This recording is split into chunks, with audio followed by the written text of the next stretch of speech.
अनसायनि आरो रैखाथिनि मोनसे रेलि बे रेलिनि गेजेरजों भारत सरकार आसाम सरकारखौ जोङो बेखौनो फोरमायदों बेखौनो बुंनो नाजादों जे बड'लेण्ड जे जेंना बेखौ थाबनो सुस्रांनानै होनांगौ बे बिजेपि गभर्नमेन्टआ गोहोआव फैनायनि सिगाङावनो सरकार सालायनायनि सिगाङावनो राजनाथ सिंहआ जेला बिथाङा बिजेपि दोलोनि आफादगिरिमोन बै समाव जोंनो खोथा होदोंमोन जे जों जुदि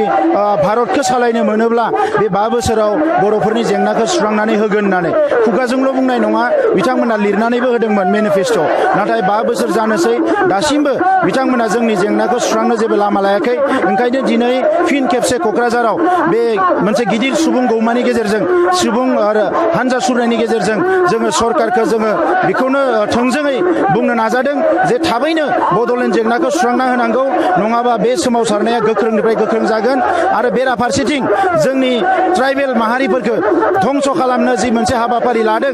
मोन 6 जौगानाय हारिखौ एसटि खालामनानै बिनि हेंथायै जोङो बे रेलिखौ खालामदों आरो बेखिनि खोथाया स्पष्ट दिनै आसामाव केबिनेट मन्त्रि कमिटि दादों आरो बिथांमोना बुंदों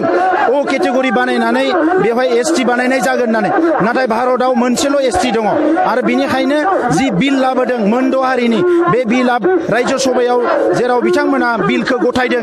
बेयाव जों नुनानै मोनबाय बेवहाय कोनो अ केटेगरि गैया दा बेवहाय अ केटेगरि खालामनो हानाय कोनो बेबस्था गैया जेबो लामा गैया ओंखायनो जोंनि खोथाया स्पष्ट जे आसामनि दानि जि ट्राइबेलफोर बिसोरखौ धंस खालामनो नागिरनाय जायखिजाया हाबाफारिखौनो जों होबथागोन बिनि हेंथायै जों गसंगोन दा बेवहाय बर'फोरनिफ्राय खोथा रायलायोबा ट्राइबेलफोरनिफ्राय खोथा रायलायोबा दिनै आसामनि बिजेपि सरकारजों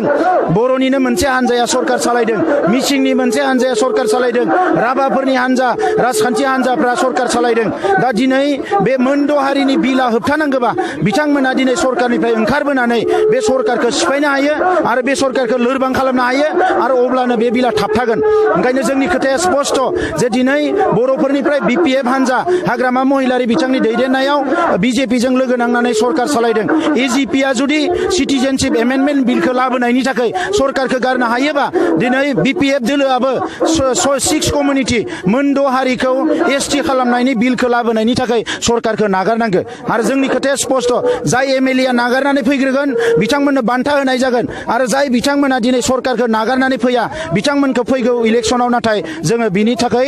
बिनि बेबस्थाखौ लानाय जागोन बिनि खामानिखौ मावनाय जागोन एमपि बिसुजित दैमारिया जे बुंदों जुदि बिसोरखौ गुबुन रोखोमै एसटि होयोब्ला भारतनि संबिधानाव कोनो गुबुन रोखोमै हाया सोरबा एमपि एमएलएआ बुंबानो भारतनि संबिधानाव गुबुन रोखोमै बेबस्था होनो हानाय दासिम जेबो बेबस्था गैया बिखौ खालामनांगौबा आर्टिकेल 342 खौ एमेन्डमेन्ट खालामनांगोन बे आर्टिकेल 342 खौ एमेन्डमेन्ट खालामनो थाखाय थाङोब्ला भारत सरकारा दिनै एसेबां गोरलै बिखौ हाया भारतनि गोबां ट्राइबेलफ्रानो खहा जागोन भारतआव गाबोन अर जोंगोन ओंखायनो बिथांमोना दिनै जि बिलखौ रायजो सभायाव लाबोबाय बे बिलाव कोनो अ केटेगरि होआखै बिथां एमपिआ जुदि बेबायदि मिथिगोबा मानो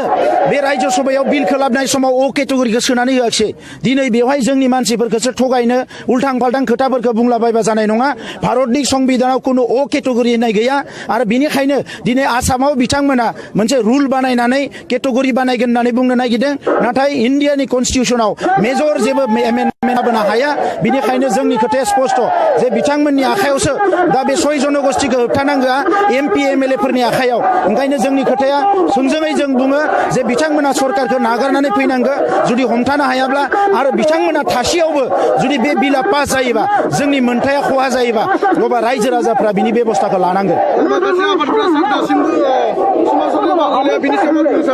मा होनदों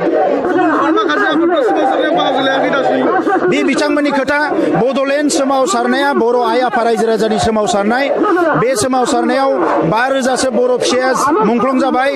20,000नि बालाया जेल जानांबाय रांखान्थि समाजखान्थि गोबां बेंगुरा जानांबाय दा बेबायदि समाव दिनै जुदि सोरबा आफादा गावबा गावनि मुलाम्फाखौ नायनानै गावबा गावनि पार्सनेल बेनिफिटखौ नायनानै बड'लेण्ड आन्दोलनाव ओंखाराखैबा बे बिसोरनि खोथा नाथाय बर' आइ आफा रायजो राजाया दिनै बे आन्दोलनाव दङ आरो साफ्रोमबो बर' फिसाया बड'लेण्डखौ लुबैयो ओंखायनो जाय आफादफ्रा दिनै बड'लेण्ड आन्दोलनाव फैयाखै बिथांमोनखौ आं खावलायो थाबैनो बर' हारिनि अलखदनि समाव जि समाव मोन 6 हारिखौ एसटि खालामनो नागिरदों जि समाव बड'लेण्डनि खोथाखौ सावरायनो नागिराखै बयबो खौसे जानानै बड'लेण्ड सोमावसारनायखौ गोख्रों खालामनो थाखाय आं खावलायो